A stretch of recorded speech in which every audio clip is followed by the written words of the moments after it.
Hello! Today I will tell you the history of ancient Europe during the domination of Roman Empire.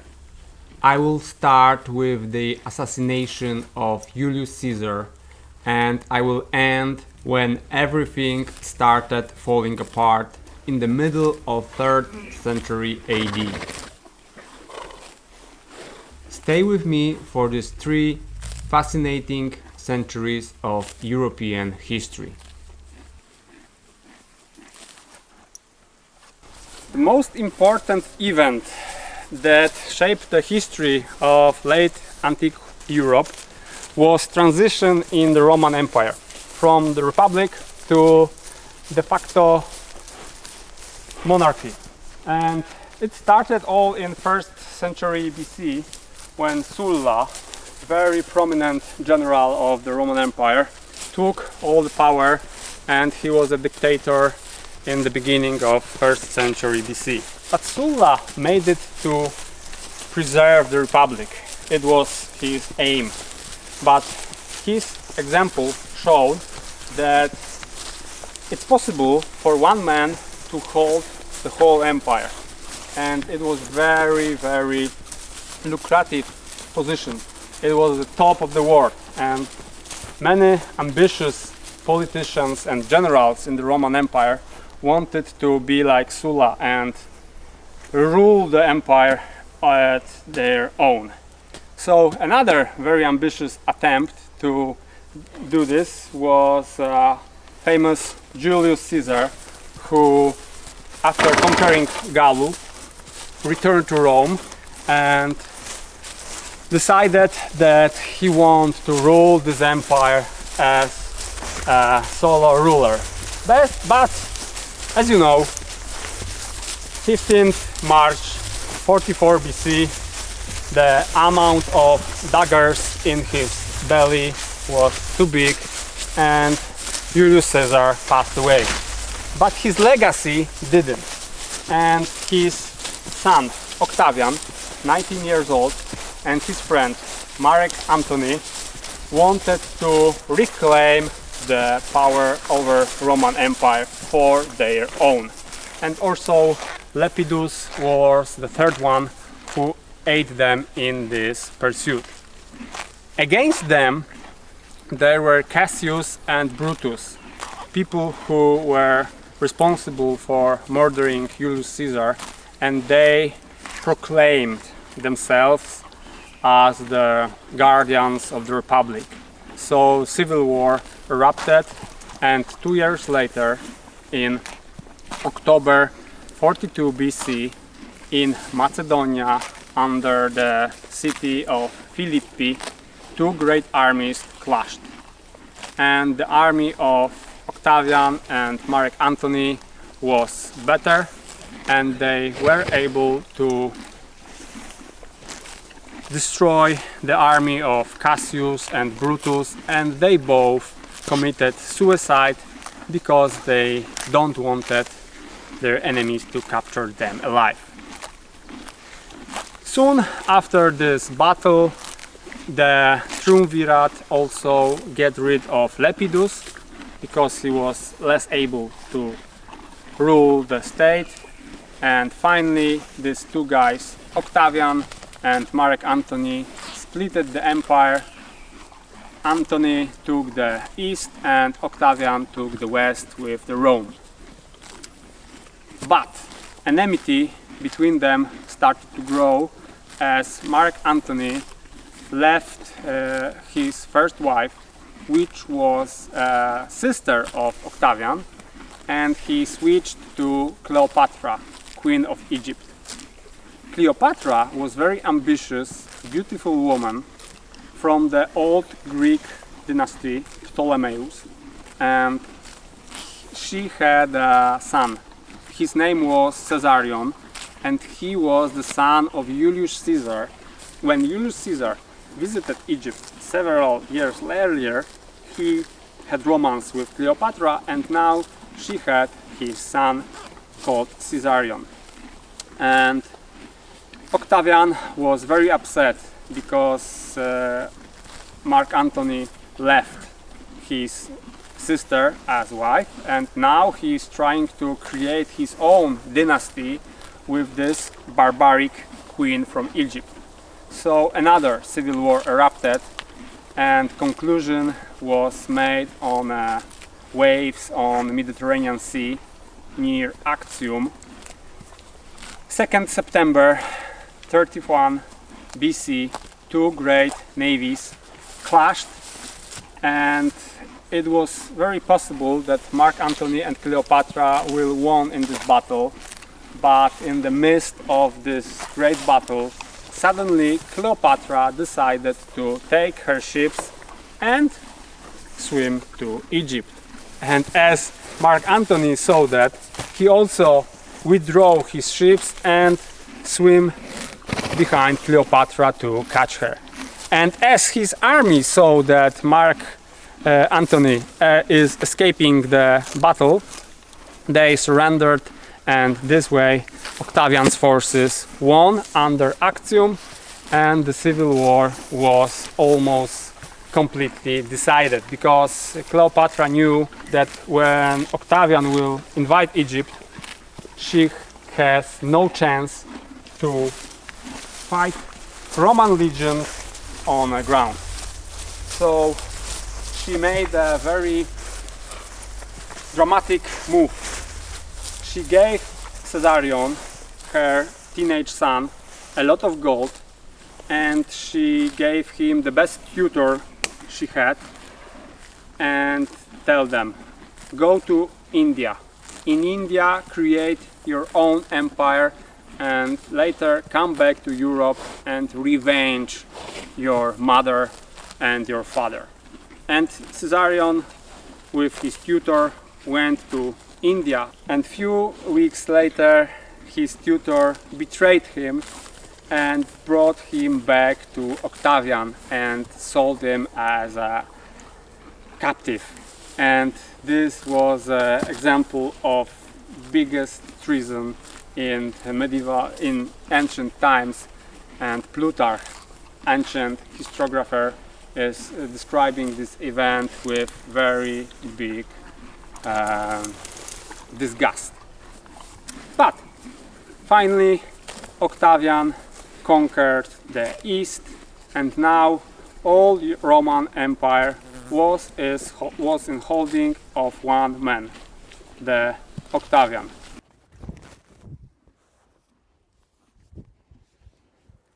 And so in year 27 BC, Octavian is ruling Roman Empire on his own. And first thing he did was reforming the army. Now legionnaires have to be on duty for 25 years. But as they finish this long duty, they received very big bonus. He gave them land, because as Roman Empire grew, they had a lot of land that they could give to the veterans. So a lot of poor people in Rome were now able to increase their property very significantly, if only someone from their family was able to sustain 25 years in Roman legion.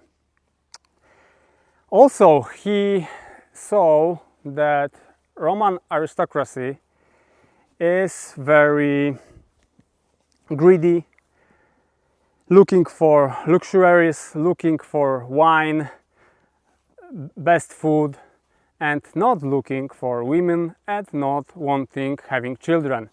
Similarly as Europe today.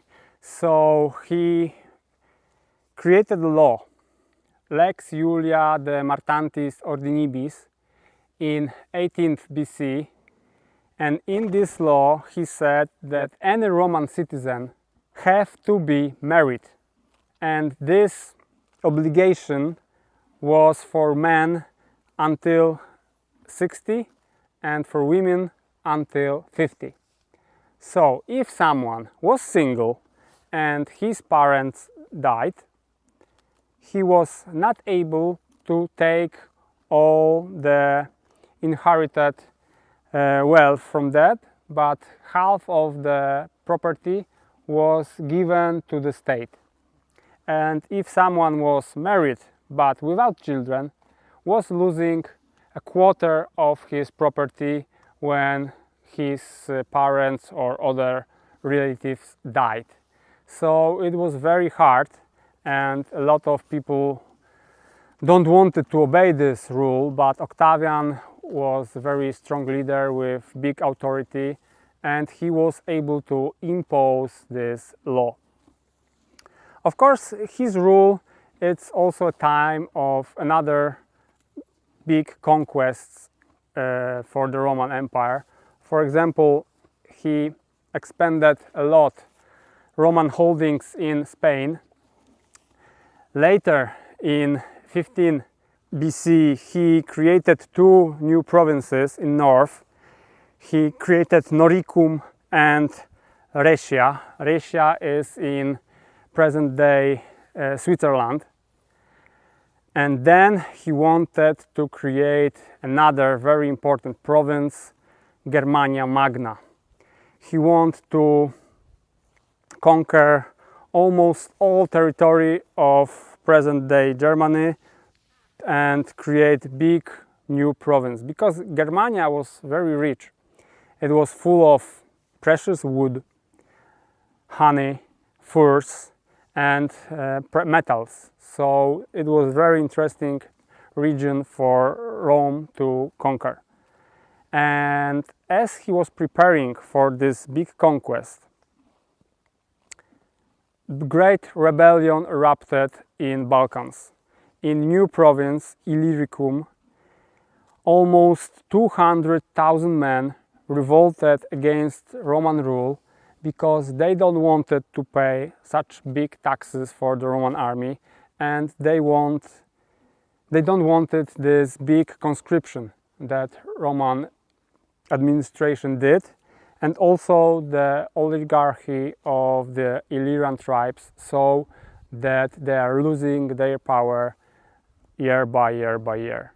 And finally, in year 6 AD, this great rebellion erupted, and Romans have to fight in mountains of Balkans for another 3 years and conquer city by city, fortress by fortress, stronghold by stronghold, to take the resistant. And finally in year 9 they managed to quit this rebellion, and then they were able to go back to Germania to create the great Germania province there.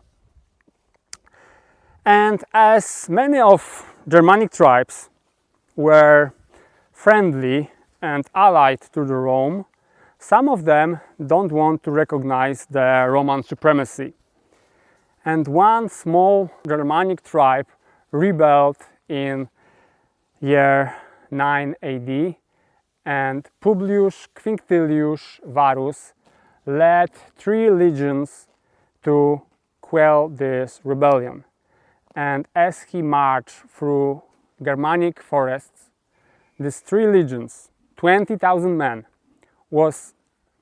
they were spread on the long distance of a few kilometers, and suddenly, in the day 15th of September 9 AD, chief of Cherusk tribe, Arminius, ambushed these 3 legions in Teutoburg forest, and it was quick and total annihilation of these 3 legions. They lost everything, and the most precious, the legion's eagles, were captured by the Germans. As messenger reached Octavian in Rome and told him what happened in Germania, Octavian was so upset, he shouted, "Varus, give me back my legions." This was the biggest defeat of Roman army in 100 years. They had bigger defeats earlier. For example, under Arussia in 105 BC. They were massacred by Cimbers and Teutons. 60,000 Roman legionnaires died there, and in year 216 Hannibal under the cannon also annihilated very big Roman army. These three legions, 20,000 men, wasn't that big, but it was very important defeat of Rome, because it stopped their march through Germania, and they were not able to create this province, and it changed a lot the history of Europe from the day on. So Arminius is now the hero of Germanic tribes and hero of Germany, national hero of Germany, because he stopped Roman legions. And here you can see monumental statue of Arminius in Teutoburg forest in present-day Germany. Let's now look on a political map of Europe in the beginning of first millennium AD. The northern limits of Imperium Romanum runs along the natural border of great European rivers, the Rhine in the west and the Danube in the east. Everything south of this line belonged to the Rome, with only one exception. In the mountainous areas in the north of the Iberian Peninsula, independent Cantabria and Basque tribe survive. Celtic kingdoms flourish on the British Islands and conduct a lucrative trade with the southern continental Europe, primarily exporting lead, tin and silver. Central Europe, on the other hand, is inhabited by Germanic tribes who several hundreds years earlier gradually emigrated from their homeland in the Scandinavia, expelling the Celtic people from these areas. But at the beginning of 1st century AD, Germanic settlements in the east still did not extend farther than Vistula River. Proto-Slavic tribes live across this river, and their settlements stretch over a large area to the Dnieper in the east and to the Nem in the north. South of ancient Slavic lands, on the steppes by the Black Sea, the rulers are mountain Sarmatians, who sometimes go on riding expeditions to the south, but on a daily basis they live as shepherds, metallurgists and traders. To the north of ancient Slavs there are ancient Balts, and farther Finno-Ugric people. Meanwhile, in the arc of the Carpathians in what's now Romania live a people from the Trajan group, and they are called Dacians. They are currently forming a loose mosaic of tribes, but their level of civilizational development is very high and their political aspirations are big. In 14 AD, the most powerful man in Europe, Octavian Augustus, dies. Another ruler of Roman Empire was Tiberius. He was old, very skilled general who fought in Germania for many years. But as a Caesar and as a politician, he was very cruel and unskillful with dealing with people. So in Rome, as he was ruling, terror and political suppression was very high, and this right hand of Tiberius was Lucius Seian, the leader of Praetorians. He was making the political assassinations and he was torturing political opponents, and he was the most evil person in the state. And even though he was working for Tiberius, the Caesar, he also was trying to take the crown for his own. And he was plotting against Tiberius.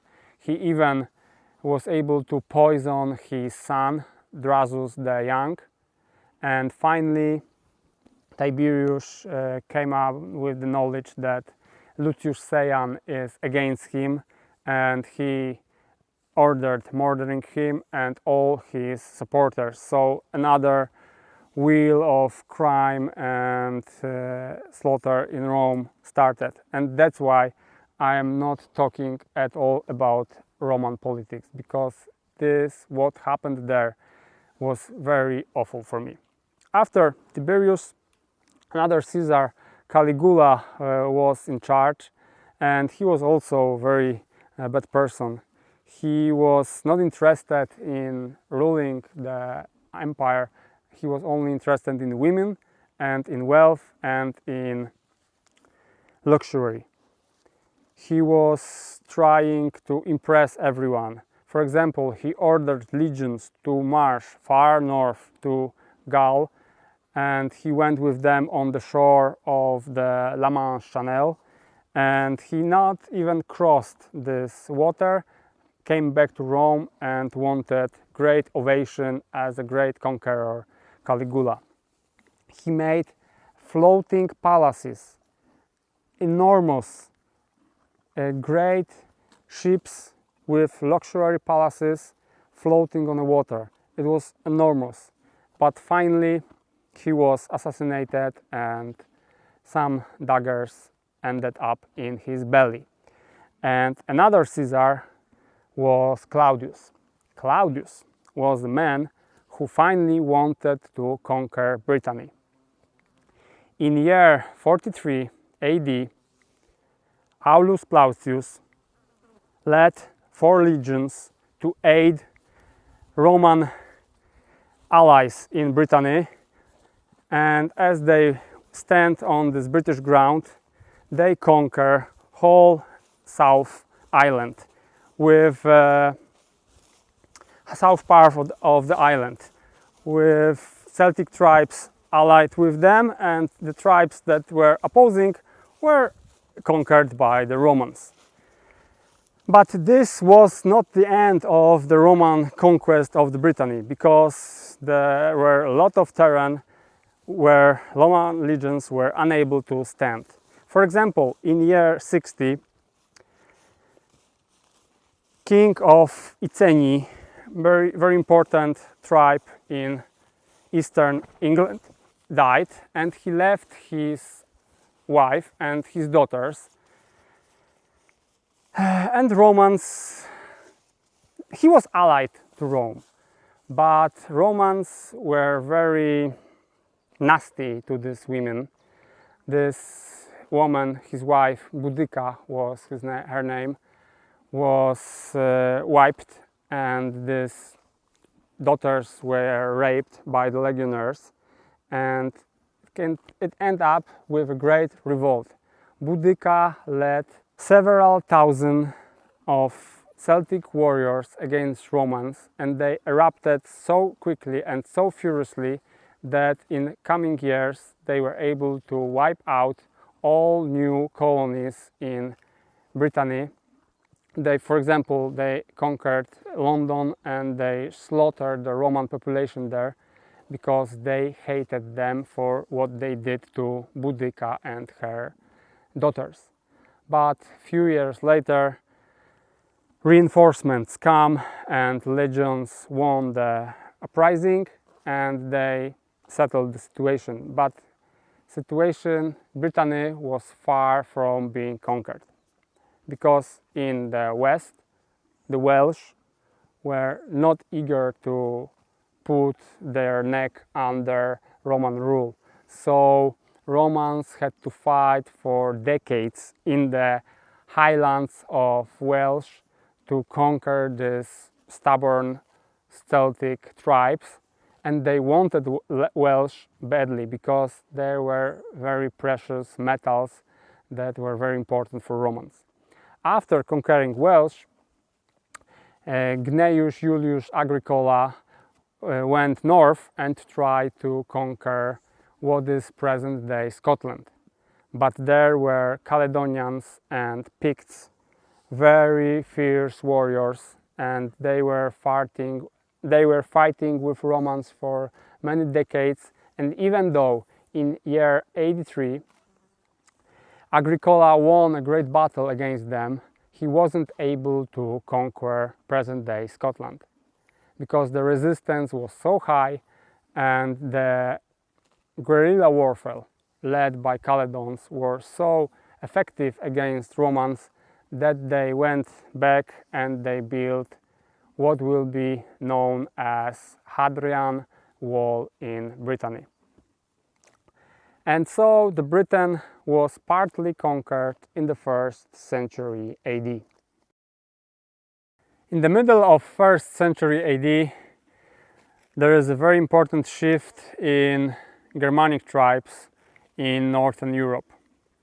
From southern Scandinavia, 3 very important tribes migrate south and settle in Central Europe.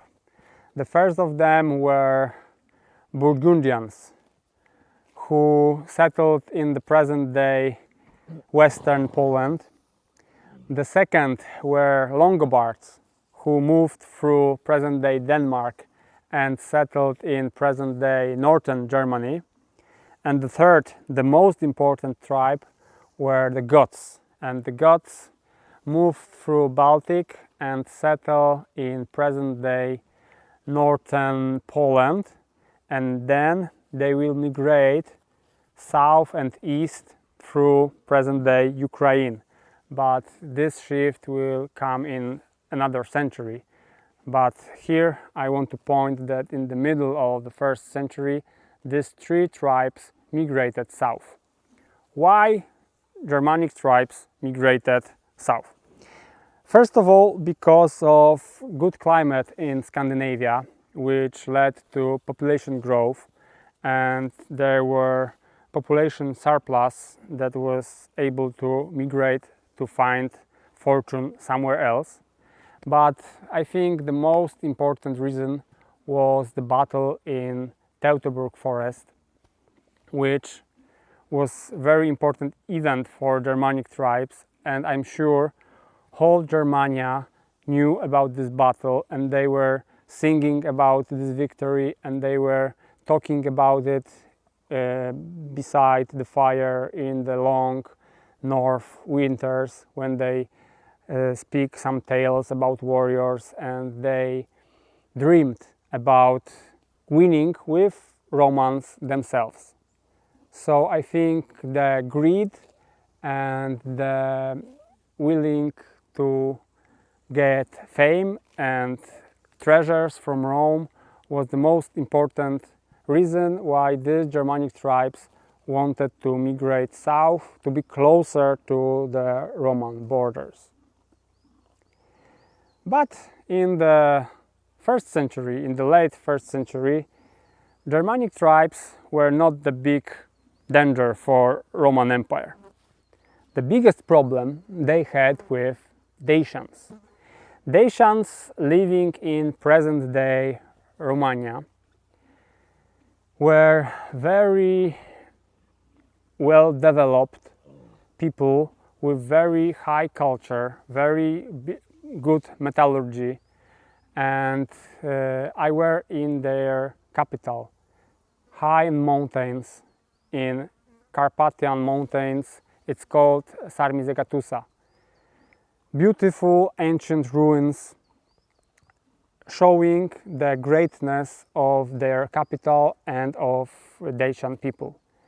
And in year 87, 5 legions wanted to conquer Dacia because Decebal, new king, was able to unite Dacian tribes and be a very big threat to Mysia and Illyrium in Balkans, to the Roman provinces.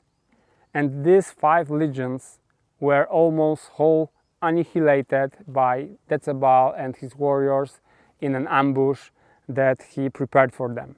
And this was biggest defeat that Teutoburg Forest. 2 years later, another wave of legions marched to Dacia and they won a little battle, but Decebal was still the king and was ruling this country. Very strong hand, And another Roman emperor, Domitian, was unable to fight them because Germanic tribes and Sarmatian Yaziks from present-day Hungary attacked Roman provinces, and they was a very big threat to Rome. So Domitian must make peace with Dacians because otherwise he could lose these provinces. But a lot of people in Rome was very upset with this peace because they thought Dacians are barbarians, they are not an equal partner for Rome. And as Domitian died, and after him only 2 years, Nerv was Caesar, and before his death, Nerv designated Trajan to be next ruler of Roman Empire. Trajan was first emperor not from Italy, but from Spain, but he was very skilled soldier and general, and because of that, he became new leader of Roman Empire. The first aim of Trajan was to get rid of these warlike Dacians. He gathered enormous army, 100,000 men with many thousands of support from engineering squadrons through logistic squadrons. He made an enormous effort to prepare his army to destroy Dacian kingdom. And in year 101, this great army marched through Dacia to conquer Decebal's kingdom. But they were fighting strong, and they were fighting for every one citadel on their way. But finally, in autumn 101, under Deva, 100 kilometers from Sarmizegetusa, Trajan met great Dacian army. And they were standing for several days, one on the front of another, and no one wanted to attack because they knew that this battle will change the course of history of this part of Europe. But finally,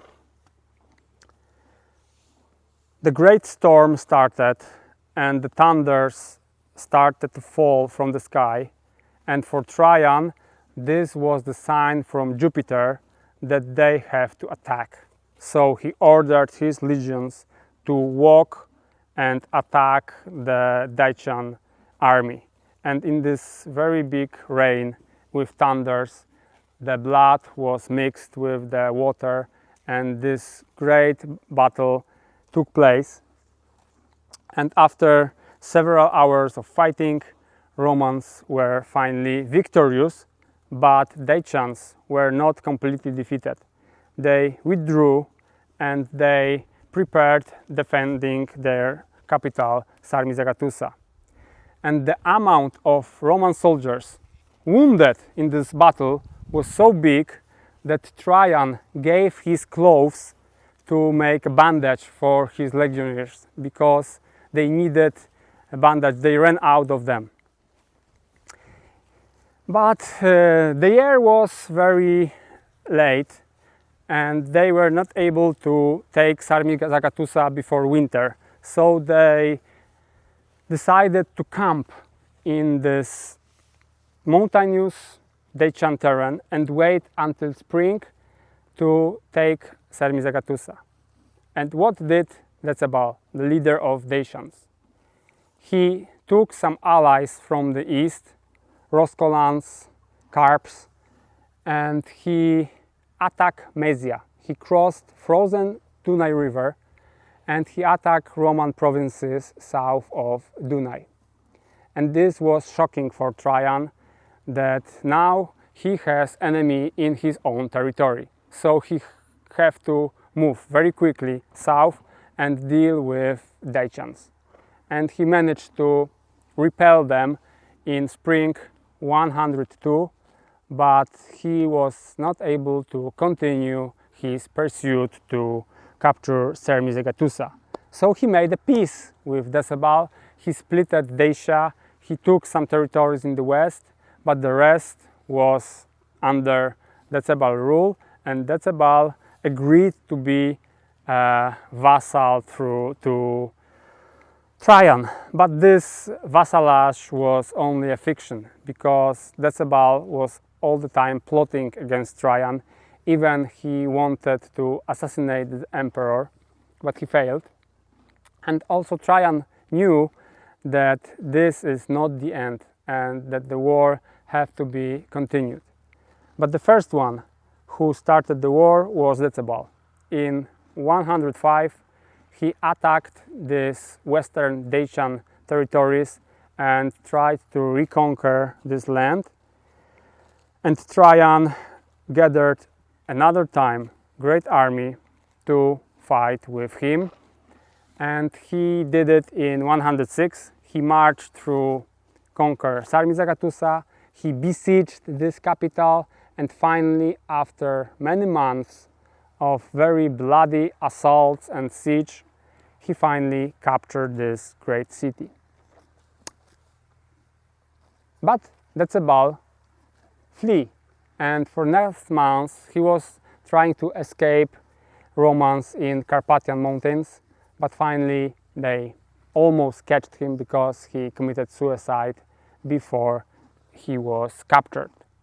And so this Dacian empire fell under the Roman sword, and Dacia is now a Roman province, very important because rich of natural resources, and Trajan was triumphant, and he conquered a very important province, and he now can attack east, because in the east there is another very big contender to Roman hegemony in the world, the Parthian Empire. And the Parths were very skillful nomad people who created great empire in the Central Asia, and now Trajan wanted to conquer also Parthian Empire. He made some success. He even conquered the capital Ctesiphon, but as he marched east, some provinces in the Roman Empire rebelled because they saw that a lot of legions are in the east, so they are free to revolt against Roman authority. For example, Cyprus, Syria, Cilicia revolted against them, so Trajan had to come back, and a few years later he died. And this conquest of Mesopotamia didn't stand longer because next emperor, Hadrian, was unable to hold his grasp on Mesopotamia, so the border in the east remained the same as before the Trajan's rule. So big effort and completely no success in the east. 20 years of rule of Emperor Hadrian was a time of consolidation and good wealth in the empire. He was not eager to expand territory. He rather wanted to defend this great empire from the Germanic and Celtic hordes from outside. So he ordered building great fortifications.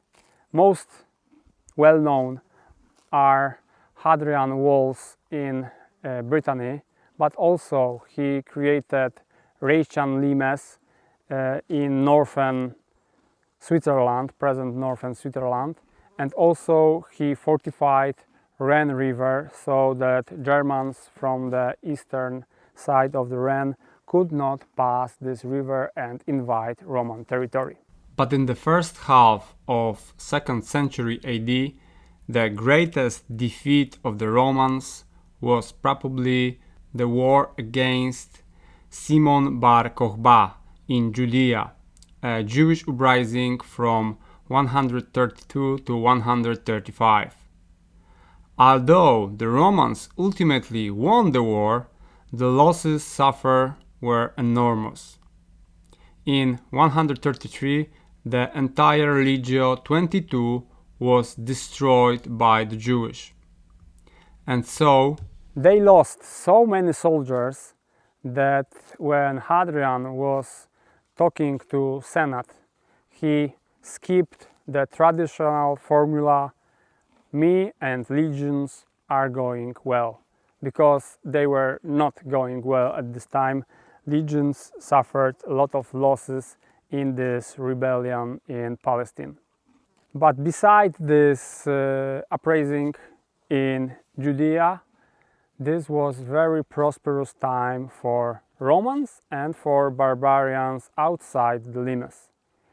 The expansion of trade and commerce were growing from year to year, and this was a golden age for Europe at the first part of the second century AD.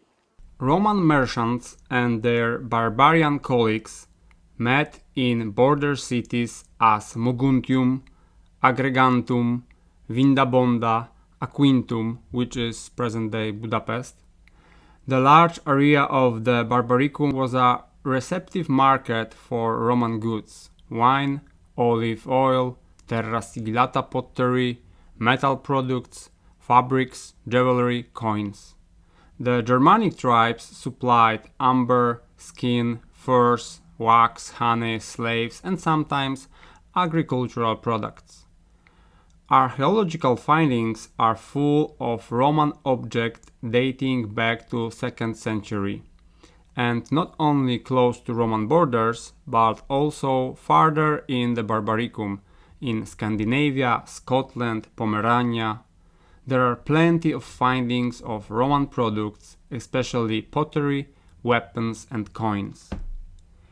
Industry also flourished on the barbaric side. The Vandals, for example, specialized in iron production.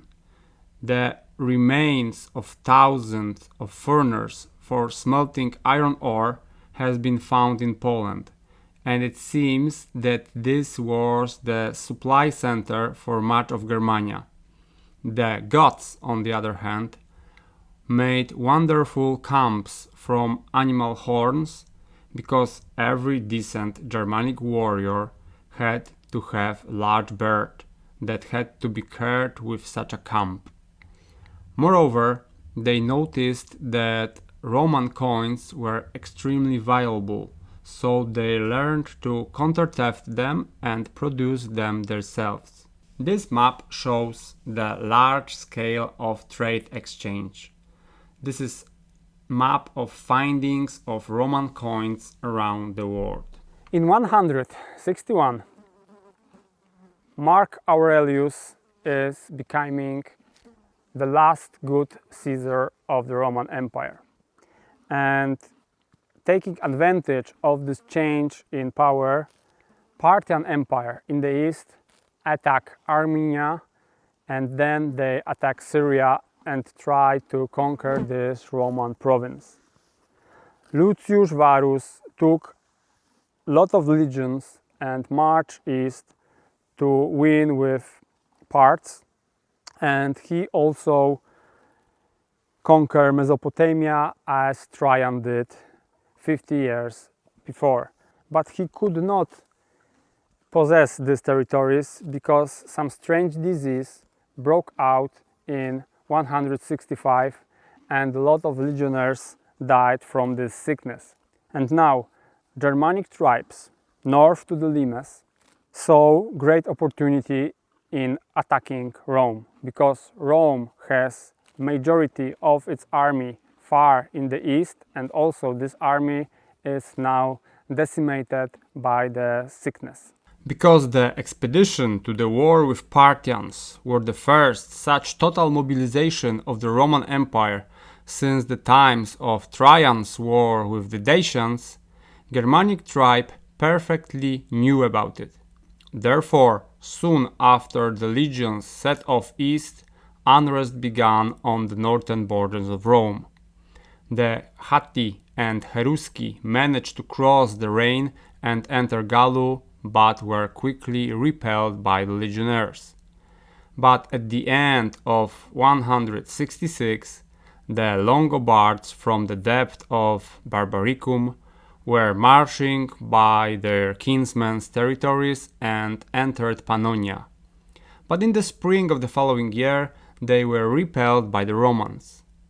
The mediations between the empire and the warlike tribes were conducted by Bolomar, the king of Marcomanni, the most powerful tribe in Germania at this time.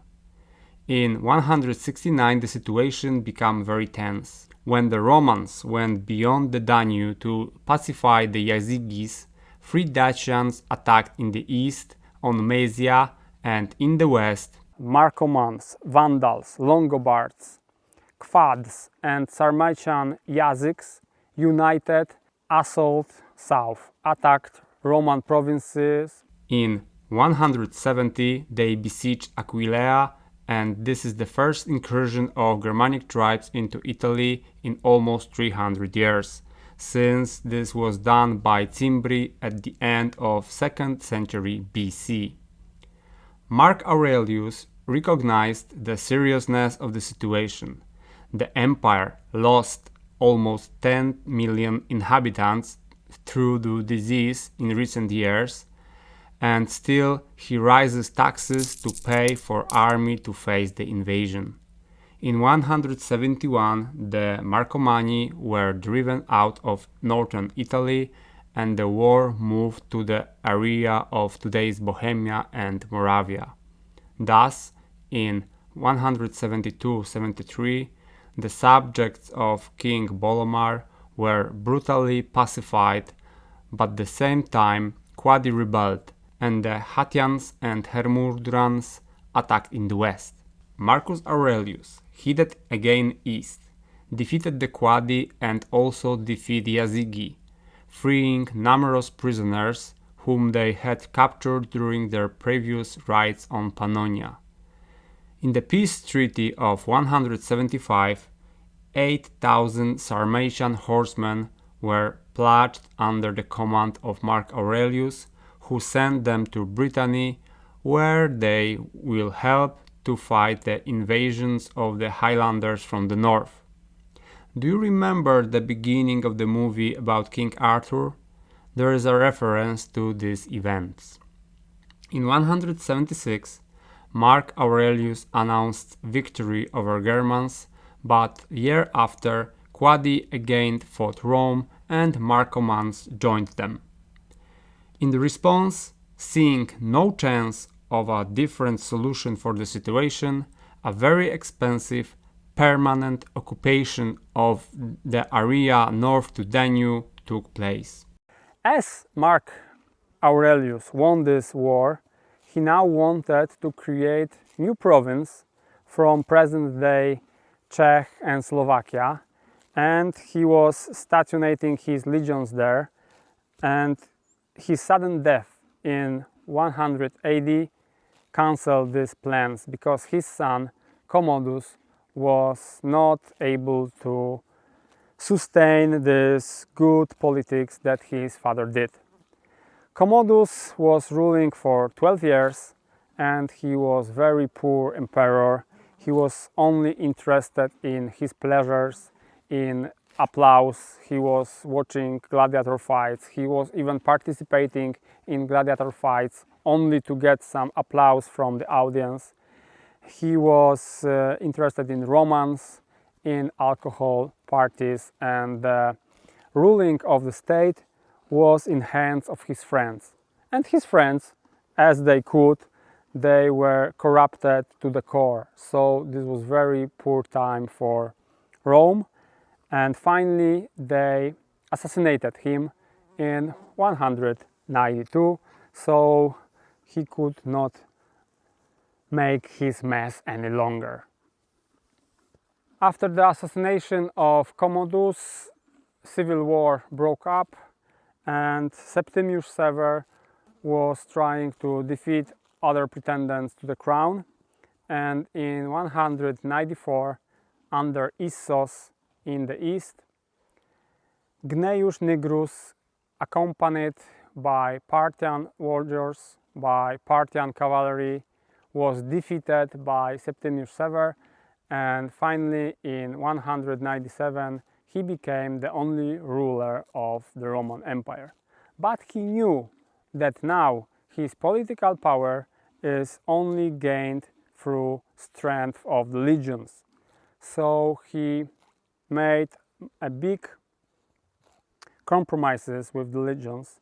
He expanded the army, he increased the salary of the legionnaires, and also he let them having wives. But before, legionnaires were not able to have wives during their service, and now Septimius Sever allowed them to have them. So there was a big change in this army, but he knew that he had to sustain the good support from the legions, because otherwise he will lose his power completely, because he had not big political support in Rome. His political support was amongst soldiers and generals of the Roman legions. But this is the beginning of the end of the Roman Empire, because now the army started to be the most important element of this empire. Army was not serving the empire was serving the army. And this was a situation that will change the course of this empire in the coming century. At the turn of 2nd and 3rd centuries, the Roman army consisted of approximately 400,000 men. Since the entire empire had a population of around 50 million, the number does not seem that large, but the army consumed 2/3 of the state budget at this time. There were about 150,000 legionnaires alone, plus about 200,000 auxiliaries, plus fleet, plus praetorians. Between the death of Septimius Sever and start of rule of his grandson Alexander Sever, it was only several years, and 4 people tried to rule Roman Empire as emperors. So you can see this problem with passing the power in the highest hierarchy of the empire was very big. 4 people struggling to hold the power, and no one was able to sustain for longer than 3 years. But now, in year 222, Alexander Sever is becoming a new emperor, and everyone thinks that this might be a very good emperor. He was young, he was ambitious, he was educated, and he had good tutors. One of the most important tutors of Alexander Sever was Ulpian Domitian, statesman who saw that there is a big problem in the empire, that army is taking hegemony over Senate and over civil source of power in Rome. So he wanted to make some big reforms to get back the power in the empire to the Senate and to the people, not to the army. And of course he made army very upset with these ideas of reformation, and they tried to assassinate him several times, and finally in 228 they succeed, and Ulpian was slain by praetorians in Rome. But Alexander Sever was trying to reform army as well. He cut some privileges that his grandfather Septimius Sever gave them, and he also won a very important war, because in 231 new empire, Sassanid Empire in the east, attacked on the Rome, and their king Ardashir invaded Syria, and Alexander Sever took his legions and fought with him and won. another year, and as he was fighting in the east, Germanic tribes again attacked in the west, and he rashly came back and made peace with Germans to buy time and to bring legions back home so he can defeat these rebellious Germanic tribes.